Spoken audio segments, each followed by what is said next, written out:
அடுத்த ப்ரமோ என்னன்னு பார்க்கலாம். இப்ப சேது வந்து ராஜாங்கத்துக்கிட்ட என்ன சொல்றாருன்னா, "இன்னும் 2 நாளைக்கு இங்க சென்னையில வேலை இருக்குப்பா" அப்படின்ற மாரி சொல்லும்போது, ராஜாங்கம் "சரி நாங்கலாம் மீனாட்சிய கூட்டிட்டு கிளம்புறோம்" அப்படின்னு சொல்றாங்க. "இல்லப்பா மீனாட்சிய எப்படி நான் தனியா அனுப்ப முடியும்?" அப்படின்ற மாரி சேது கேட்குறாரு. "இல்ல பஞ்சாயத்துல ஒப்படைக்கணும்ல தமிழ்கிட்ட" அப்படின்னு சொல்லி கேட்கும்போது, "இன்னும் 2 நாள் தான் எல்லாம் ஒண்ணா போயிடலாம்ப்பா" அப்படின்னு சொல்லி சேது வந்து மீனாட்சி கூட இருக்க ஆசைப்படுறாரு. ஸோ ராஜாங்கம் என்ன சொல்றாருன்னா, "இத பத்தி காலையில நானு பஞ்சாயத்து தலைவர்கிட்டயோ, தமிழ்கிட்டயோ பேசுறேன்ப்பா" அப்படின்னு சொல்லிட்டு, சரின்னு சொல்லி நம்ம சேதுவும் பார்த்தீங்கன்னா ரூமுக்கு போறாங்க. அதுக்கப்புறம் பார்த்தீங்கன்னா, அதுக்கு முன்னாடி ஈஸ்வரி வந்து ஐஸ்வர்யாவுக்கு கால் பண்றாங்க. இந்த மாரி கால் பண்ணி, "அங்க எல்லாம் எப்படி போயிட்டுருக்கு?" அப்படின்ற மாரி கேட்குறாங்க. உடனே ஐஸ்வர்யா என்ன சொல்றாங்கன்னா, "மாமா என் கூட இருக்கவே மாட்றாரு. எப்போ போல மீனாட்சி, மீனாட்சி, மீனாட்சின்னு குழந்தை கூட தான் டைம் ஸ்பெண்ட் பண்றாரு. அவர் இருக்கிறத நான் தப்புன்னு சொல்லல. ஆனா நான் ஒருத்தி இருக்கிறேன்றதே அவருக்கு நெனப்பில்ல. அதான் எனக்கு கஷ்டமா இருக்குன்னு" சொல்லி ஐஸ்வர்யா சொல்லிட்டுருக்காங்க. உடனே ஈஸ்வரி வந்து, "சேது அப்படிதான் நம்மளுக்கு தெரிஞ்ச விஷயம் தான். நீ கொஞ்சம் உஷாரா இரு. நீ ஏன் மீனாட்சிய வந்து சேதுகிட்ட விடுற? சேதுகிட்ட நீ நெருங்கி பழகு. அவனும் கொஞ்சம் கொஞ்சமா புரிஞ்சுப்பான். புதுசா தானே கல்யாணம் ஆயிருக்கு" அப்படின்ற மாரி ஈஸ்வரி வந்து சொல்லிக் குடுக்குறாங்க. சரின்னு சொல்லிட்டு ஐஸ்வர்யா என்ன யோசிக்கிறாங்கன்னா, மீனாட்சி இங்க இருக்கிறதுனால தானே மாமா மீனாட்சிய கொஞ்சுறாரு. நம்ம மலர்கிட்ட மீனாட்சிய குடுத்துருவோம். இன்னைக்கு நைட் நம்ம மாமா கிட்ட தனியா இருக்கலாம் அப்படின்ற மாரி ஐஸ்வர்யா வந்து யோசிக்கிறாங்க. மலர்கிட்ட கூப்ட்டு, "இந்த மாரி மீனாட்சிய நீங்க பார்த்துக்கிறீங்களா இன்னைக்கு நைட்டு?" அப்படின்ற மாரி மீனாட்சிய தூக்கிட்டு போ சொல்றாங்க. மலரும் பார்த்தீங்கன்னா, மீனாட்சிய வந்து தூக்கிட்டு போறாங்க. அப்போ வந்து ராஜாங்கத்துக்கிட்ட பேசிட்டு சேது ரூமுக்கு வரும்போது மீனாட்சி இல்ல. "எங்க மீனாட்சின்னு?" சொல்லி கேட்கும்போது, ஐஸ்வர்யா வந்து, "நீங்க ஃபர்ஸ்ட்டு உட்காருங்க மாமா" அப்படின்ற மாரி சொல்றாங்க.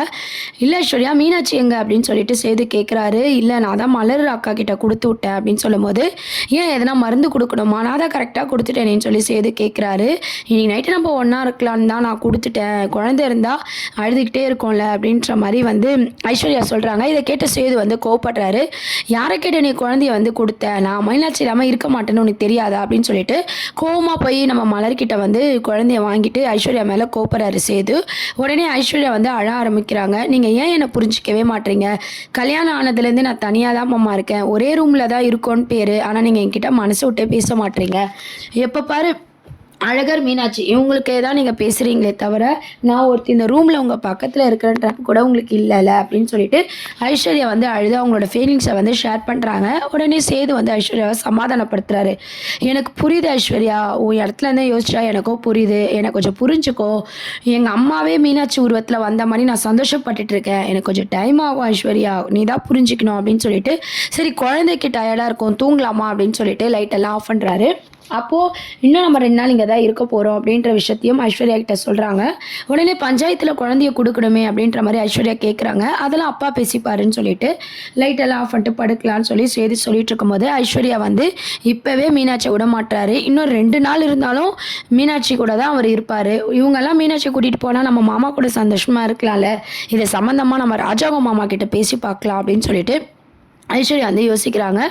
அதுக்கப்புறம் நைட்டு முழுக்க பார்த்தீங்கன்னா, நம்ம சேது வந்து குழந்தையவே வந்து கேர் பண்ணி பார்க்குறாங்க. தமிழ் வந்து டைம்க்கு வந்து நம்ம சேதுக்கு வந்து கால் பண்ணி எழுப்பி விட்டு மருந்து குடுக்க சொல்றாங்க. ஏன்னா, தடுப்பூசி போட்டதுனால குழந்தைக்கு ஃபீவரா இருக்குன்னு சொல்லிட்டு, இந்த பக்கம் தமிழும், அந்த பக்கம் சேதுவும் மாத்தி மாத்தி பேசிக்கிட்டே பார்த்துட்டு வீடியோ கால்லாம் பண்ணி பேசிக்கிறாங்க. உடனே ஐஸ்வர்யா என்ன நெனைக்கிறாங்கன்னா, இவங்க பிரிஞ்சுட்டாங்கன்னு அம்மா நெனச்சா, குழந்தைங்க மூலமா இவங்க சேர்ந்துருவாங்க போலயே! நம்ம பட்ட கஷ்டம்லாம் வீணாயிடுமே! இப்படி தமிழ் கூட பேச விட்டா இது தப்பாச்சே! அப்படின்ற மாரி ஐஸ்வர்யா வந்து யோசிக்கிறாங்க. நம்ம எதனா பண்ணணும். காலையில ராஜாங்க மாமா கிட்ட இத பத்தி நம்ம பேசணும். இன்னும் சேது மாமாவ நம்பி இருந்தா பிரயோஜனம் இல்ல அப்படின்னு சொல்லிட்டு ஐஸ்வர்யா வந்து யோசிக்கிறாங்க. தமிழும் சேதுவும் பேசுறத ஐஸ்வர்யா வந்து கேட்டுக்கிட்டே இருக்காங்க. நைட்டு முழுக்க தமிழும் சேதுவும் பார்த்தீங்கன்னா, குழந்தைங்க அழுகுறாங்கன்னு சொல்லிட்டு குழந்தைங்களுக்காக பேசிட்டு இருக்காங்க. இதெல்லாம் ஐஸ்வர்யா வந்து ரொம்பவே கடுப்பாவுற மாரி காமிச்சிருப்பாங்க. அப்புறம் பார்த்தீங்கன்னா, மறுநாள் வந்து நம்ம ஐஸ்வர்யா ராஜாங்ககிட்ட போய் மாமா உங்ககிட்ட பேசணும் அப்படின்ற மாரி சொல்றாங்க. உடனே ராஜாங்கம் என்ன ஐஸ்வர்யா சொல்லுன்னு சொல்லும்போது, "உங்களுக்கு நான் சொல்லி தெரியணுன்ட்டு இல்ல. உங்களுக்கு எல்லாமே தெரியும் மாமா. எனக்கு எவ்வளோ கஷ்டமா இருக்கு. நான் சேது மாமா கூட தனியா இருக்கணும்னு ஆசைப்படுறேன். ஆனா அவரு மீனாட்சி, அழகுன்னு சொல்லிட்டு என்ன தள்ளியே வச்சிருக்காரு. இது உங்க காதுக்கு எடுத்துட்டு வரக்கூடாதுன்னு நான் எவ்வளோ ட்ரை பண்ணேன். ஆனா என்னால முடியல மாமா" அப்படின்னு சொல்லிட்டு, "எனக்கு உதவி பண்ணுங்க. நீங்கலாம் மீனாட்சிய கூட்டிட்டு போங்க. நான் சேது மாமா கூட 2 நாள் இருந்துட்டு வரேனே" அப்படின்னு சொல்லி ராஜாங்கத்துக்கிட்ட ஐஸ்வர்யா கேட்குறாங்க. உடனே ராஜாங்கம் என்ன சொல்றாருன்னா, "இல்ல அவன் மீனாட்சி கூட இருக்க ஆசைப்படுறான்" அப்படின்ற மாரி சொல்லிட்டு இருக்காங்க. "சரி நான் இத பத்தி யோசிக்கிறேன்" அப்படின்ற மாரி ராஜாங்கம் சொல்றாரு. அதுக்கப்புறம் பார்த்தீங்கன்னா, மலர் வந்து நம்ம தமிழ்கிட்ட என்ன சொல்றாங்கன்னா, "இன்னும் 2 நாளைக்கு இங்க தான் மீனாட்சி இருக்க போறா" அப்படின்ற விஷயத்த சொல்லும்போது, தமிழும் பார்த்தீங்கன்னா கோவப்படுறாங்க. என்ன நெனச்சிட்டு இருக்காரு அவரு? 1 நாள் சொல்லிட்டு இப்ப 3 நாள் ஆக்க பார்க்குறாரா? அப்போ இது 2 நாள் ஆவும், அப்புறம் 1 வாரம் ஆவும். எல்லாம் பிளான் போட்டு தான் அவர் செய்றாரு. அதுக்கு தான் மீனாட்சிய கூட்டிட்டு போனாரான்னு சொல்லி தமிழ் வந்து ரொம்ப கோவப்படுறாங்க. "என் குழந்தை சொன்ன டைமுக்கு இங்க வரலன்னா நான் பஞ்சாயத்த கூட்டுவேன். பிரச்சனை பண்ணுவேன்" அப்படின்னு சொல்லி தமிழ் வந்து ரொம்பவே மலர்கிட்ட கோவமா பேசிட்டு வச்சுர்றாங்க. வீட்லயும் பார்த்தீங்கன்னா, தமிழ் வந்து ரொம்ப கோவமா கத்திட்டு இருக்காங்க. "இவரோட பிளான் இப்ப தான் எனக்கு புரியுது. என் குழந்தைய என்கிட்ட வந்து பிரிக்க பார்க்குறாரு" அப்படின்ற மாரி சொல்றாங்க. உடனே தமிழோட அம்மா, பாட்டி எல்லாரும் என்ன சொல்றாங்கன்னா, "போன இடத்துல அவருக்கு ஏதோ வேலை அதிகமா இருக்கும். 2 நாள் தானே, நீ எதுக்கு இப்படி டென்ஷன் ஆவுற?" அப்படின்னு சொல்லிட்டு தமிழுக்கு அட்வைஸ் பண்றாங்க. இருந்தாலும் தமிழ் பார்த்தீங்கன்னா, மீனாட்சிய பிரிஞ்சு என்னால இருக்க முடியாதுன்னு சொல்லிட்டு, "இன்னும் வரலன்னா நான் கண்டிப்பா பஞ்சாயத்த கூட்டுவேன்" அப்படின்ற மாரி தமிழ் சொல்றாங்க. அதுக்கப்புறம் சொன்ன டைமுக்கு வரலன்னு சொல்லிட்டு நம்ம தமிழும் பார்த்தீங்கன்னா பஞ்சாயத்த கூட்டுறாங்க. அப்போ பஞ்சாயத்துல சொன்ன மாரி நீங்க ஒப்படைக்கணும்ல. ஆனா அவங்க பார்த்தீங்கன்னா, உங்க வார்த்தைய மீறுறாங்க அப்படின்னு சொல்லிட்டு, உடனே ராஜாங்கம் அவர் வந்து ஃபோன் பண்ணாரு. இந்த மாரி வர முடியலன்னு சொன்னாருமா. போன இடத்துல அவங்களுக்கு ஏதோ ஒரு வேலையா இருந்திருக்கும் அப்படின்னு சொல்லி தமிழ பஞ்சாயத்து தலைவர்லாம் சமாதானப்படுத்துறாங்க. உடனே தமிழ் என்ன சொல்றாங்கன்னா, "பணம் இருக்கிறதுக்காக எல்லாரும் அவங்க பக்கம் பேசுறீங்களா? இதே நான் சொன்னா நீங்க ஒத்துப்பீங்களா?" அப்படின்னு சொல்லி ரொம்பவே கோவப்படுறாங்க. "குழந்தைக்கு தடுப்பூசி போட்டிருக்கு. இவ்வளோ தூரம் டிராவலே பண்ணக்கூடாது. அவங்க இஷ்டப்படி எல்லாம் பண்றாங்க. அவங்களுக்கு நீங்க சப்போர்ட் பண்ணிட்டு இருக்கீங்க" அப்படின்னு சொல்லிட்டு தமிழ் கோவப்படுறாங்க. உடனே நம்ம பாட்டிம்மா, நம்ம தமிழோட அம்மா எல்லாரும் தமிழ சமாதானம் பண்ணி அப்படிலாம் பேசக்கூடாதுன்னு சொல்லிட்டு, ஊர் தலைவர்கிட்ட மன்னிப்பு கேட்டு தமிழ சமாதானம் பண்ணி அங்கருந்து கூட்டு போறாங்க. சரி, 2 நாளைக்கு தான் நாங்க தமிழ சமாதானம் பண்ணிக்கிறோம். அதுக்குள்ள எப்படின்னா குழந்தைய கூட்டு வாங்கன்னு சொல்லி ஊர் தலைவருங்கலாம் பார்த்தீங்கன்னா, ராஜாங்கத்து கிட்ட சொல்றாங்க. ராஜாங்கமும் நம்ப சேதுகிட்ட இந்த 2 நாள் மட்டும் தான்ப்பா, சீக்கிரம் நம்ம வேலைய முடிச்சுட்டு கிளம்பணும்னு சொல்லி ராஜாங்கமும் வந்து சொல்லிட்டு இருக்காரு. 2 நாளுக்குள்ள போயிடலாம்ப்பா, நான் எல்லா வேலையும் முடிச்சுடுறேன்ப்பா அப்படின்னு சொல்லிட்டு சேதுவும் சொல்றாங்க. ஐஸ்வர்யா வந்து நம்ம ராஜாங்க மாமா கிட்ட தனியா பேசி கூட அவரு நம்மள பத்தி யோசிக்கல. அவரும் அழகர் மீனாட்சின்னு தான் யோசிக்கிறாரு அப்படின்ற மாரி ஐஸ்வர்யாவும் ஒரு பக்கம் ஃபீல் பண்றாங்க.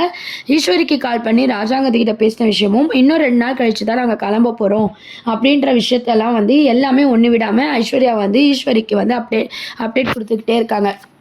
உடனே இத கேட்ட ஈஸ்வரி வந்து, "தமிழ ஏத்தி விடணும். தமிழ ஏத்தி விட்டா தான் இந்த குழந்தை வந்து இங்க வராது. ஐஸ்வர்யாவும் சேதுவும் சந்தோஷமா இருக்க முடியும்." அப்படின்ற மாரி ஈஸ்வரி வந்து யோசிக்கிறாங்க. அதனால நம்ம தமிழ போய் ஃபர்ஸ்ட்டு பார்த்து வெறுப்பேத்திட்டு வருவோம்ன்னு சொல்லிட்டு கிளம்புறாங்க. போன இடத்துல பார்த்தீங்கன்னா, "உன்னையும் குழந்தைய பிரிக்க தான் சேந்து இதெல்லாம் பண்ணிட்டு இருக்கான். இத தெரியாம பாவம் நீ" அப்படின்ற மாரி தமிழ பார்த்து செமையா கடுப்பேத்துறாங்க ஈஸ்வரி. உடனே தமிழ் பதிலடி குடுக்குறாங்க. எல்லாத்தையும் நீங்க சொல்லி நான் தெரிஞ்சுக்கணும்னு எனக்கு அவசியம் கிடையாது. எனக்கு பார்த்துக்க தெரியும் என் குழந்தைங்கள" அப்படின்னு சொல்லிட்டு, "யார் யார் எப்படின்னு எனக்கு தெரியும். நீங்க சொல்லாதீங்கன்னு" சொல்லி தமிழ் பதிலா பேசுறாங்க. இதெல்லாம் பார்த்த பாட்டிமா ரொம்பவே சந்தோஷப்படுறாங்க. என்னதான் அந்த குடும்பத்து மேல கோவமா இருந்தாலும் விட்டு குடுக்காம தமிழ் வந்து பேசுறத பார்த்து பாட்டிமா வந்து ரொம்பவே சந்தோஷப்படுறாங்க. ஈஸ்வரி வந்து அசிங்கப்பட்டு திரும்புறாங்க. ஸோ ஐஸ்வர்யா பிளானும் நடக்கல, ஈஸ்வரி பிளானும் நடக்கல. சேது சொன்ன மாரி 2 நாள் மீனாட்சி அங்க தான் இருக்காங்க. ஊர் பஞ்சாயத்து தலைவர்லாம் சேர்ந்து நம்ம தமிழ சமாதானப்படுத்தினாலும், தமிழும் பார்த்தீங்கன்னா, சேது குடும்பத்த விட்டு குடுக்காம தான் ஈஸ்வரி கிட்ட பேசிட்டு இருக்காங்க. ஸோ இதெல்லாம் தான் அடுத்த அப்கமிங் ப்ரோமோவா இருக்கு. இத பத்தி உங்க கருத்துக்கள கீழ கமெண்ட் செக்ஷன்ல சொல்லி நம்ம சேனலையும் மறக்காம சப்ஸ்கிரைப் பண்ணுங்க. Thank you.